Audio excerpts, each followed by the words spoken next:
महाभारत का युद्ध आज से लगभग 5150 वर्ष पूर्व हुआ था। कलयुग के आरंभ होने से 6 माह पूर्व मार्गशीर्ष शुक्ल 14 को महाभारत का युद्ध का आरंभ हुआ था, जो 18 दिनों तक चला था। हरियाणा राज्य के कुरुक्षेत्र में लड़े गए इस युद्ध में लाखों लोगों की जान चली गई थी।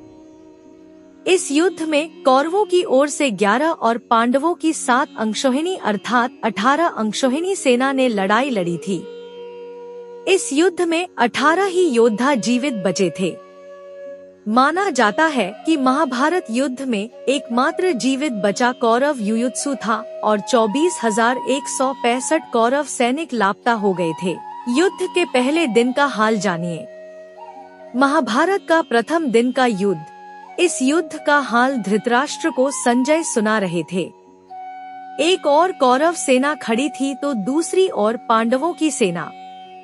युद्ध में श्री कृष्ण अर्जुन अपने रथ के साथ दोनों ओर की सेनाओं के मध्य खड़े हो गए थे और भगवान श्री कृष्ण मोहग्रस्त अर्जुन को गीता का कर्मयोग का उपदेश दे रहे थे। अर्जुन फिर भी युद्ध से विमुख होकर पलायन करने की सोच रहा था। तब श्री कृष्ण ने अर्जुन को अपना विराट रूप दिखाया। तब अर्जुन का मोह दूर हो गया तथा वे युद्ध करने के लिए तैयार हो गए। युद्ध से पूर्व युधिष्ठिर रथ से उतरकर पैदल ही पितामह भीष्म के निकट पहुँचे और उन्होंने उनके चरण स्पर्श किए। भीष्म ने युधिष्ठिर को विजय का आशीर्वाद दिया। इसी प्रकार युधिष्ठिर ने कृपाचार्य और द्रोणाचार्य के भी चरण स्पर्श किए। दोनों ने उन्हें विजय का आशीर्वाद दिया। युधिष्ठिर की धर्मनीति को देखकर धृतराष्ट्र का पुत्र युयुत्सु बहुत प्रभावित हुआ। इसी दौरान भीष्म पितामह ने सभी योद्धाओं को कहा कि अब युद्ध शुरू होने वाला है। इस समय जो भी योद्धा अपना खेमा बदलना चाहे वह स्वतंत्र है कि वह जिसकी तरफ से भी चाहे युद्ध करे। इस घोषणा के बाद धृतराष्ट्र का पुत्र युयुत्सु डंका बजाते हुए कौरव दल को छोड़ पांडवों के खेमे में चले गया। युयुत्सु तो कौरवों की ओर से थे। वे कौरवों के भाई थे, लेकिन उन्होंने चीरहरण के समय कौरवों का विरोध कर पांडवों का साथ दिया था। बाद में जब युद्ध हुआ तो वह ऐन युद्ध के समय युधिष्ठिर के समझाने पर पांडवों के दल में शामिल हो गए थे।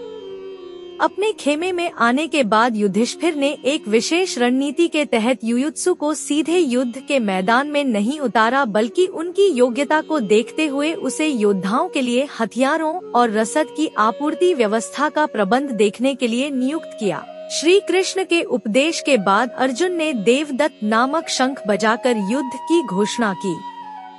देखते ही देखते घमासान युद्ध छिड़ गया। भीष्म के सामने पांडव सेना में हाहाकार मच गया। भीम ने दो शासन पर आक्रमण किया। अभिमन्यु ने भीष्म का धनुष तथा रथ का ध्वजदंड काट दिया। संध्या होते ही युद्ध समाप्ति की घोषणा की गई। युधिष्ठिर ने श्री कृष्ण से कहा कि आज के युद्ध से पितामह की अजेयता सिद्ध हो गई है। श्री कृष्ण ने युधिष्ठिर को धैर्य बंधाया। इस दिन पांडव किसी भी मुख्य कौरव वीर को नहीं मार पाए। पहले दिन की समाप्ति पर पांडव पक्ष को भारी नुकसान उठाना पड़ा। विराट नरेश के पुत्र उत्तर और श्वेत क्रमशः शल्य और भीष्म के द्वारा मारे गए। भीष्म द्वारा उनके कई सैनिकों का वध कर दिया गया। कहते हैं कि इस दिन लगभग 10,000 सैनिकों की मृत्यु हुई थी। कौन मजबूत रहा? पहले दिन पांडव पक्ष को नुकसान उठाना पड़ा और कौरव पक्ष मजबूत रहा।